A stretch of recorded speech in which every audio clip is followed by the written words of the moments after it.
Lesson 23 रीनोइंग India 1 Bharat को दोबारा जाने भाग 1। हेलो किड्स, आज हम एक ऐसे विषय की ओर लौटेंगे जो न सिर्फ हमें हमारे इतिहास से जोड़ता है बल्कि हमें यह भी सिखाता है कि आज़ादी इतनी आसानी से नहीं मिली थी। भारत का इतिहास बहादुरी, बलिदान और जागरूकता से भरा हुआ है। हमारे स्वतंत्रता संग्राम में न केवल बड़े-बड़े नेता शामिल थे, बल्कि आदिवासी समूह, महिलाएं और युवा भी उतने ही महत्वपूर्ण थे। कुछ नेताओं ने स्वराज, सेल्फ रूल की बात की, कुछ ने शिक्षा और समाज सुधार की ओर ध्यान दिया और कुछ ने विदेशी शासन के विरुद्ध हिंसक और अहिंसक दोनों प्रकार के आंदोलन चलाए।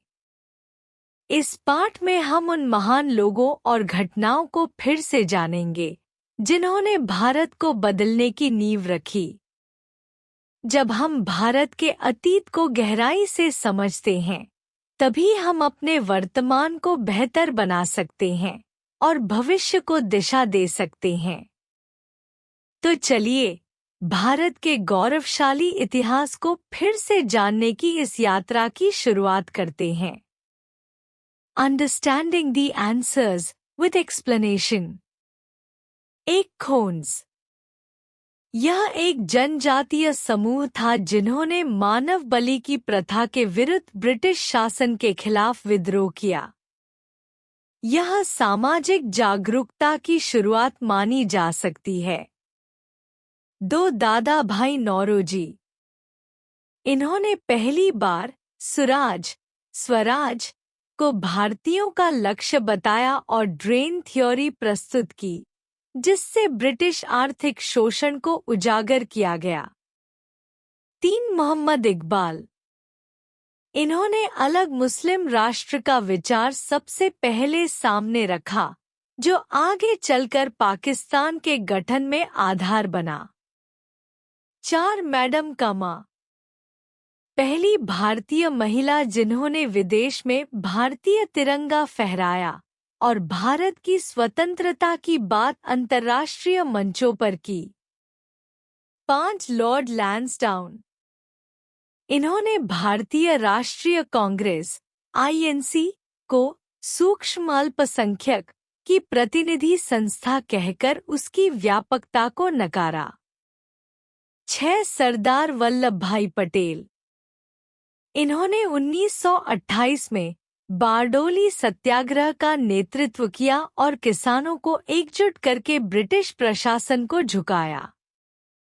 7 डॉक्टर धोंडो केशव कर्वे।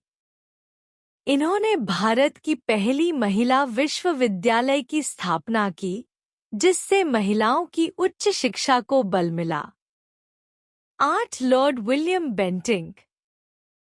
इन्होंने लोकल सेल्फ गवर्नमेंट एक्ट में महत्वपूर्ण भूमिका निभाई थी और सामाजिक सुधारों के लिए जाने जाते हैं। 9 चौरी चौरा। 1922 में चौरा चौरी की हिंसक घटना के कारण गांधी जी ने असहयोग आंदोलन नॉन कोऑपरेशन मूवमेंट वापस ले लिया। यह उनकी अहिंसा की प्रतिबद्धता को दर्शाता है। 10 1915। यही वह वर्ष था जब महात्मा गांधी भारत लौटे और भारतीय स्वतंत्रता संग्राम में सक्रिय रूप से जुड़ गए। फन फैक्ट्स, मजेदार जानकारी। पंडित मदन मोहन मालवीय ने भारत के सबसे प्रतिष्ठित विश्वविद्यालयों में से एक बनारस हिंदू यूनिवर्सिटी की स्थापना की थी। मैडम कामा ने 1907 में जर्मनी में भारत का तिरंगा फहराया था। वह झंडा आज के राष्ट्रीय ध्वज का आधार बना। दादा भाई नौरोजी पहले भारतीय थे जो ब्रिटिश संसद के सदस्य बने। सरदार पटेल को लौह पुरुष, आयरन मैन ऑफ इंडिया कहा जाता है क्योंकि उन्होंने भारत के रियासतों का एकीकरण किया। Let me answer. अब मुझे जवाब दो। Can you name the 7 major movements started by Mahatma Gandhi? Why was the non-cooperation movement withdrawn in 1922?